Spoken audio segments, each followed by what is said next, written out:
আসসালামু আলাইকুম প্রিয় শিক্ষার্থী, এখন আমি তোমাদের বইয়ের কণিক দূরত্ব পরিমাপে ত্রিকোণমিতি অধ্যায়ের 1 নম্বর অঙ্কটি করে দেখাবো। তো চলো শুরু করা যাক। 5 ডিগ্রিতে কত সেকেন্ড নির্ণয় করো। তো আমরা কি জানি? আমরা জানি 1 ডিগ্রি ইকুয়াল টু 60 মিনিট। আমরা জানি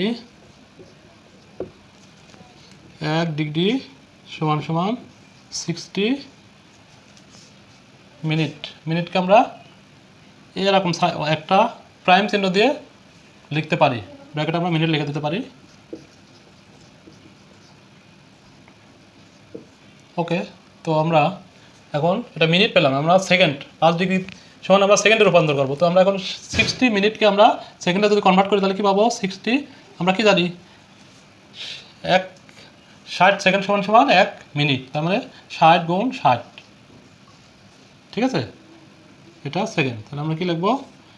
1 মিনিট, মিনিটকে এভাবে রাখলাম, 1 মিনিট সমান সমান 60 সেকেন্ড। সেকেন্ডকে আমরা দুটা প্রাইম দিয়ে লিখতে পারি, ঠিক আছে, অথবা সেকেন্ড বানান করে লিখে দিলে হবে। তো আমরা 1 ডিগ্রি সমান তাহলে কী পাচ্ছি? গুণ করলে 6 6 36 আর এই দুইটা শূন্য, তার মানে হচ্ছে 1 ডিগ্রি সমান 3600 সেকেন্ড। অতএব 5 ডিগ্রি ইকুয়াল টু কী পাবো? 3600 সেকেন্ড গুণ 5 ইকুয়াল টু, যদি আমরা গুণ করি 0 0 5 6 30 শূন্য 3 5 15 আর 3 হচ্ছে 18, তার মানে এত সেকেন্ড, ঠিক আছে। তো 5 ডিগ্রি ইকুয়াল টু কত? 18,000 সেকেন্ড।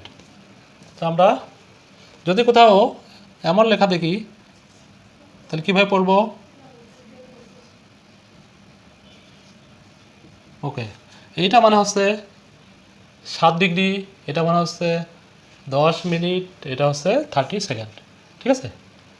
একটা প্রাইম দিয়ে মিনিট চিহ্নিত করা হয়, দুইটা প্রাইম চিহ্ন দিয়ে সেকেন্ডকে চিহ্নিত করা হয়।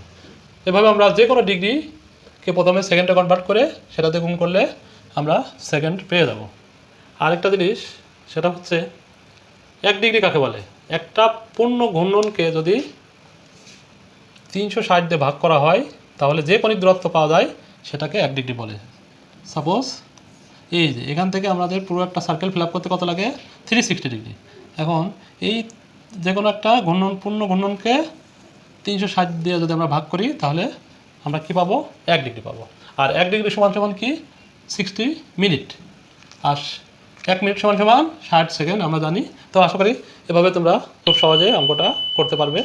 তো ভিডিওটি ভালো লাগলে অবশ্যই লাইক করবে, শেয়ার করবে এবং চ্যানেলটি সাবস্ক্রাইব করে রাখবে।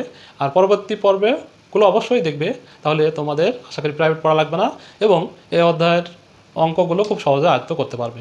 তো আল্লাহ হাফেজ, আসসালামু আলাইকুম।